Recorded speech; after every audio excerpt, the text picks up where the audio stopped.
the idea of America. We hold these truths to be self-evident, that all men are created equal, endowed by their Creator with certain unalienable rights, that among these are life, liberty, and the pursuit of happiness. This is the idea of America. It is an idea that affirms the dignity of all human beings. It is an idea that inspires the poem by Emma Lazarus, "Give me your tired, your poor, your huddled masses, yearning to breathe free." It is the idea that inspires the scription "E pluribus unum," from many we are one. It is the idea that inspires those words that so many of us recited day in and day out in our youth: liberty and justice for all. The idea of America, brothers and sisters, is an idea with which we have struggled for hundreds of years. We might say that in that great Declaration of Independence written by that patriot Thomas Jefferson, that from that day until now, we Americans have had to wrestle with what truly it means that we would have liberty and justice for all. Just as we came together to fight a revolution against a tyrant half a world away, no sooner did the smoke of battle clear than a vigorous debate ensued in the halls of our Continental Congress. What does it mean when we say that all are created equal? For many, half of our states at that particular time were slave-holding states. In the great American irony that undermined the great American ideal was the irony that we could proclaim to be a people of freedom while enslaving hundreds of thousands and eventually millions here in our shore. It was a debate that ended with the 3/5 compromise. It was a compromise not to acknowledge that slaves were worth 3/5 of a person in the eyes of the law, but it was a compromise so that the slave-holding states could get increased representation by leveraging their slave population without giving them human rights. There is a conflict in the soul of America, for it did not end with the Second Continental Congress, for even just under a century later, this nation would nearly tear itself apart. We think of the many Americans who have died as a result of war over the generations, but we must reflect that there are more Americans who died in our Civil War than every other American war put together. 620,000 Americans died in our Civil War. This Southern Confederacy that claimed also to be an American idea. The Vice President of the Confederacy, Alexander Stephens, said in his great Cornerstone speech, reflecting on the words in our great Declaration of Independence, he said, the Vice President of the Confederacy said, "This government," speaking of the Confederacy, "this government is founded on the great truth that the Negro is not equal to the white man." Are these words American? They are. Did not end there. Some would say the slaveholding states lost the war, but they would win the peace. For 10 years after Reconstruction, Jim Crow took the place of the Freedmen's Bureau. And men who had been elected to Congress, men who had known for the first time the power of the vote, men and women and children who for the first time since they had been on these shores celebrated a life of freedom. Difficult though it was, they were free. And yet just 10 years after the end of the Civil War, Jim Crow drove their freedom into the ground, and efforts were taken to suppress their votes, the insurrections, to overthrow the governments that were democratically elected, the terrorism that plagued the land, brothers and sisters, with the Ku Klux Klan, and the lynchings that occurred in our nation by the thousands. And this is American. But it all contradicts this great idea of America. And so we ask the question, this idea that was inspired long ago, written in our declaration from a tyrant half a world away. This idea, where is this idea to be found? I would tell you, as I reflect on the history of our great nation, that the idea of America is to be found in the heart of America. There are many brothers and sisters in our land over the years who have not known the heart of America. Yes, they are American. They are born in America, but they do not know the heart of America. Their hearts, rather, have been dampened by the greed of material wealth. Their hearts have been dampened by the desire to hold power over, not to govern with people within their shores. Their sense of justice has been dampened by their hatred for their neighbors among us. And yet, brothers and sisters, there are others who have found their hearts in generations of unimaginable suffering, found their hearts as their hearts have been pierced with the spear of persecution, whether it be the selling of their children away from them, whether it be the persecution that they faced for even praying, whether it be, brothers and sisters, the beatings that occurred in the field and the murders that happened because they knew there would be no accountability for the murders thereof. And in all of this suffering, there was a people who found their heart, brothers and sisters. And when they found their heart, they discovered the heart of America. They became in their pain a people of deep faith. They became in their pain a people of fervent prayer. They became in their pain a people of relentless love. And with this deep faith, fervent prayer, and relentless love, brothers and sisters, they sowed the seeds of this American idea and fueled it with a spirit that was not of this world. That there would be men and women and children, though discriminated against, though beaten, though abused and murdered on this land, would come forward and speak with an otherworldly power, proclaiming a truth and justice that would bring a great nation to its knees. This soul of America that was stirred by the spirit of justice, sown in the hearts of the brokenhearted as a result of the oppression that occurred in this land. This is where, brothers and sisters, the idea of America is to be found, even still to this day. The voice that came from this movement was a powerful voice.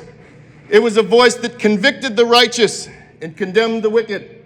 It was a voice that pointed us to a new direction, that often encouraged us to reject the comfort that we had found because of the oppression of our neighbors. This voice, however, was always viewed as being dangerous by those who were the perpetrators of oppression, those who rejected the idea of America, those who created a different kind of American ideal, one of white supremacy, not justice and equality.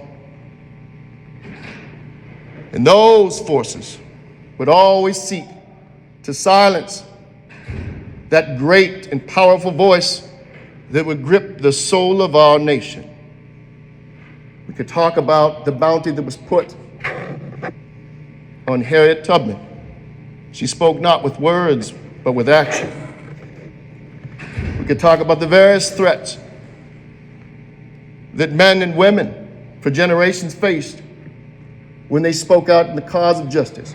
We could even talk about Martin Luther King and the fear that he discovered after picking up the phone one night and having an anonymous voice at the other end say that his house would be bombed. Oh yes, in that hour, Martin Luther King Jr. was troubled. He refers to it as his midnight of the soul.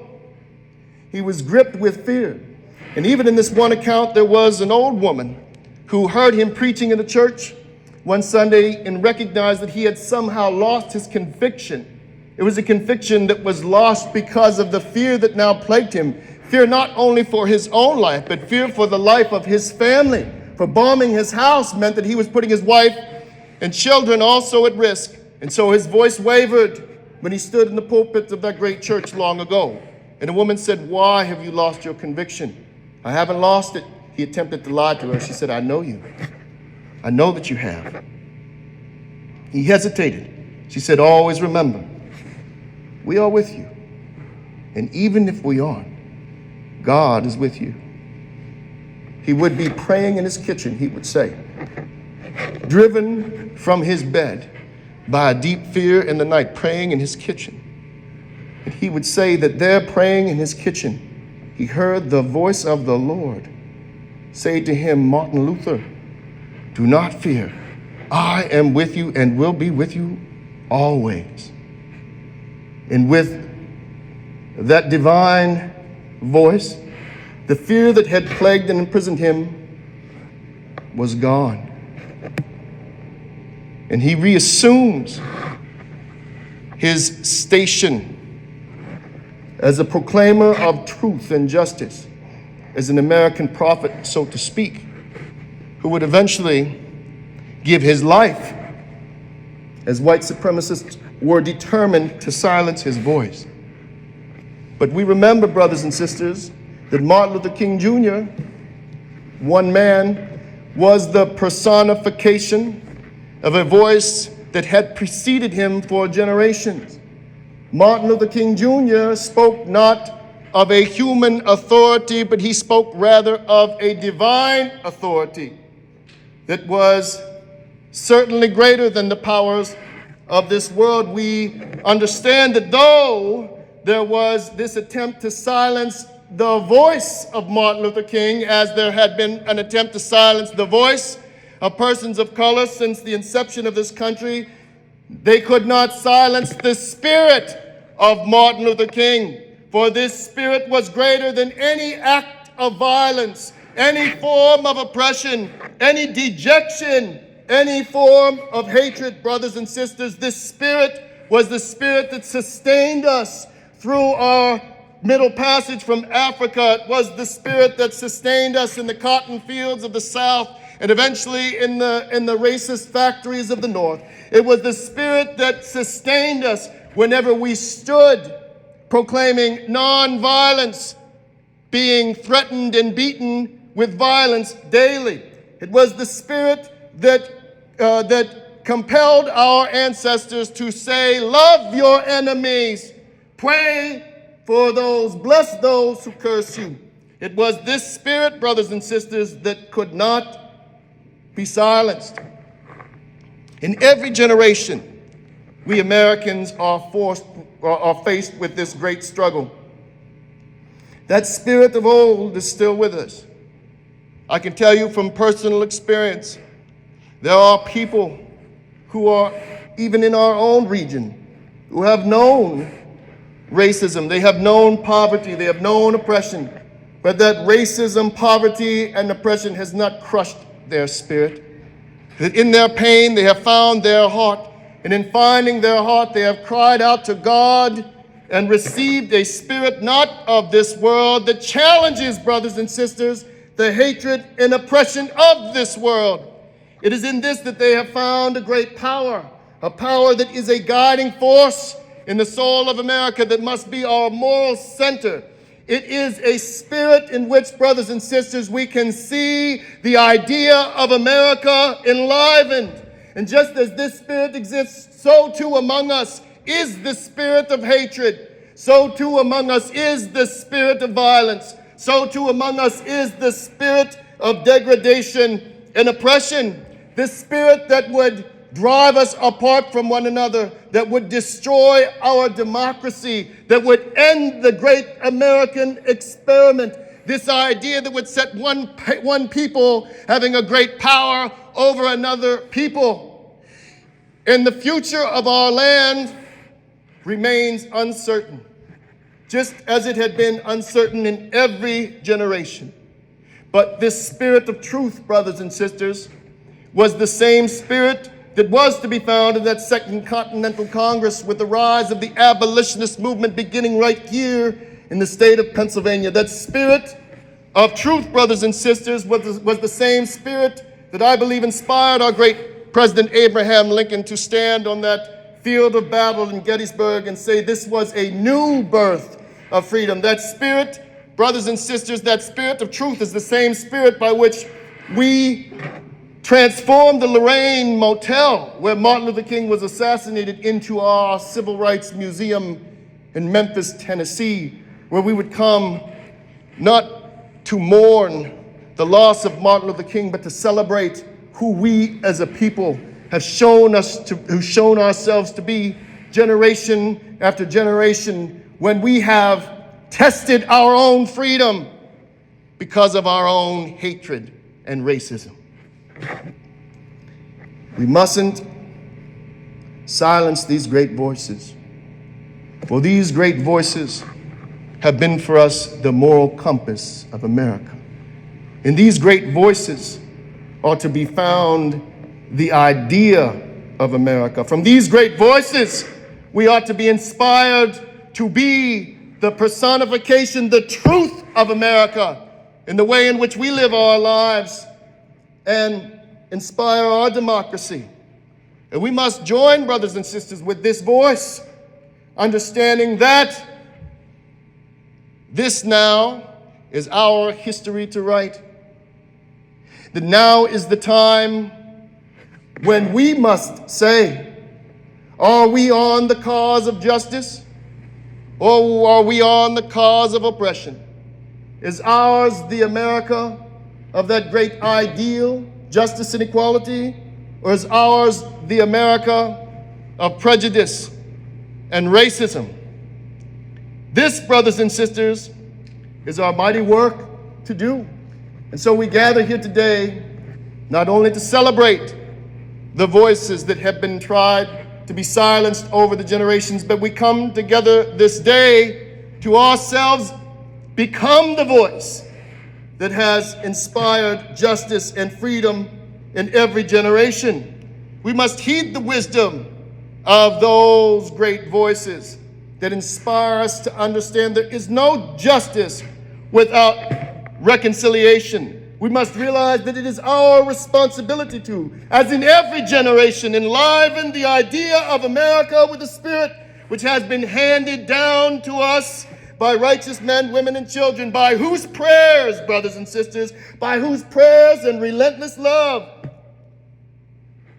preserved our democracy, upheld our dignity, ensured our rights, and redeemed the soul of America. Let us not only celebrate the past, brothers and sisters, but this day, let us proclaim truth to this land, that hatred will never prevail, but love shall reign. Justice will be found. Reconciliation will be lived. And we, brothers and sisters, in peace with one another, will celebrate our diversity, our dignity, our personhood, and the great truth that God has given us, to whom be due all glory, honor, and worship. Amen.